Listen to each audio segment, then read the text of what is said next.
आपको बता दें कि यूक्रेन तनाव पर दुनिया में बड़ी हलचल। यूक्रेन के राष्ट्रपति के बयान ने बढ़ाई युद्ध की आशंका।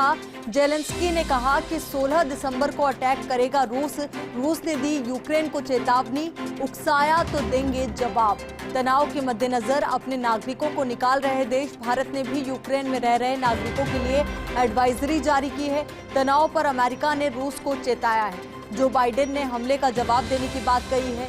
युद्ध की आशंका से यूरोप में भी चिंता की स्थिति है। यूरोपीय देशों को रक्षा और आर्थिक क्षेत्र में होगा बड़ा नुकसान और कहा जा रहा है कि इससे भारत की भी टेंशन बढ़ेगी अगर ऐसा कुछ होता है तो यूक्रेन तनाव पर दुनिया में हलचल बढ़ी है। यूक्रेन के राष्ट्रपति के बयान ने युद्ध की आशंका को बढ़ाया है। जेलेंस्की ने कहा है कि 16 दिसंबर को अटैक करेगा रूस ने दी है यूक्रेन को चेतावनी, उकसाया तो देंगे जवाब। तनाव के मद्देनजर अपने नागरिकों को निकाल रहे हैं देश।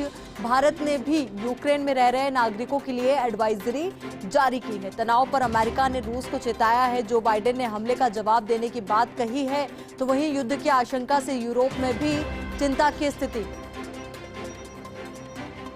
अब इसी खबर पर हमारे साथ विदेश मामलों के जानकार मेजर जनरल सुधाकर जी जुड़ चुके हैं। सुधाकर जी, देखिए, अगर ऐसा कुछ होता है तो ऐसे में भारत की भी टेंशन निश्चित तौर पर बढ़ेगी। कितना इम्पैक्ट भारतवासियों पर होगा? देखिए, सबसे पहले मैं आपको तहे दिल से धन्यवाद देता हूं कि आपके चैनल ने मेरे को इनवाइट किया है कुछ बोलने के लिए। जी।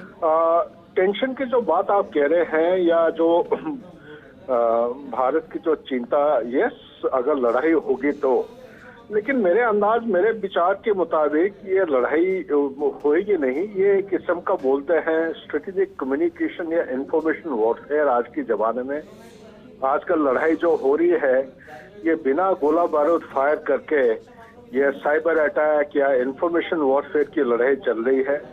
अमेरिका कुछ कह रहा है और इसके जवाब में रशिया कुछ करते जा रहा है। मेरे अंदाज से ये लड़ाई नहीं होगी। Back to you please.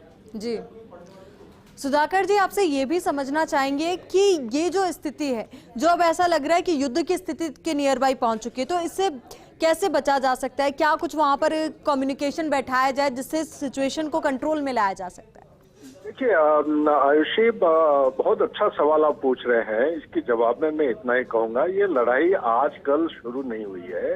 ये 2014 से लड़ाई शुरू हो चुकी थी और ये चलती जा रही है। लेकिन ये अभी पब्लिक के सामने अभी आ रहा है देखने में कि ऐसा कुछ चीज हो रहा है। 2014 को शायद हमारे पब्लिक को पता नहीं होगा कि इनकी जो राष्ट्रपति, यूक्रेन के जो राष्ट्रपति थे, ये लीगली डेमोक्रेटिकली इलेक्टेड प्रेसिडेंट थे।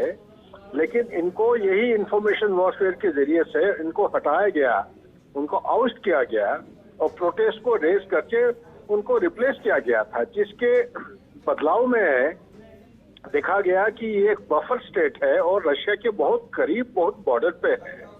और ये नाटो और वॉर्सो या रशिया के बीच में लड़ाई चलती आ रही है। इस इंटीग्रेशन 1991 के बाद 1997 को सबको पता होगा कि एक एग्रीमेंट साइन हुआ था। वो पैक्ट के मुताबिक नाटो फोर्सेस जो है ये कोई एक अंडरस्टूड लाइन जो था, उस लाइन के पूर्व की तरह नहीं जाना चाहिए था। ये तब से बढ़ते जा रहे हैं। 1991 तक इनके पास 16 देश हुआ करते थे।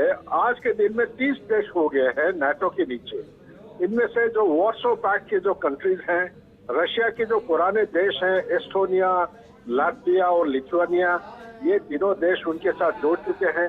इसलिए रशिया का कहना है कि जो आपस में एक समझौता हुआ था 1997 को, उसके मुताबिक उनका दिया हुआ सीमा के अंदर नाटो को रहना चाहिए, पूर्व की तरफ और बढ़ना नहीं चाहिए। और दूसरा, जो हाथ हथियार जो उन्होंने डिप्लॉय कर रखे हैं ये बॉर्डर स्टेट्स में, तो ये हाथ हथियार को रोल बैक करना चाहिए, जो अमेरिका मानने के लिए तैयार नहीं है। तो 2014 को जब ये प्रेसिडेंट बदलने लगे तो उस समय उसके जवाब में रशिया ने क्रीमिया को कैप्चर किया था या एनेक्स किया था इनकी बदलाव में। प्लस शायद सबको पता होगा 2008 को भी मामला ऐसा ही कुछ गर्मागुर में हुई थी और जिसके जवाब में रशिया ने जॉर्जिया को ऑक्यूपाई कर रखा है 2008 से। और जो ईस्टर्न प्रोविंसेस है, एक प्रोविंस का नाम है दोनेत्स्क और दूसरा है लुहांस्क।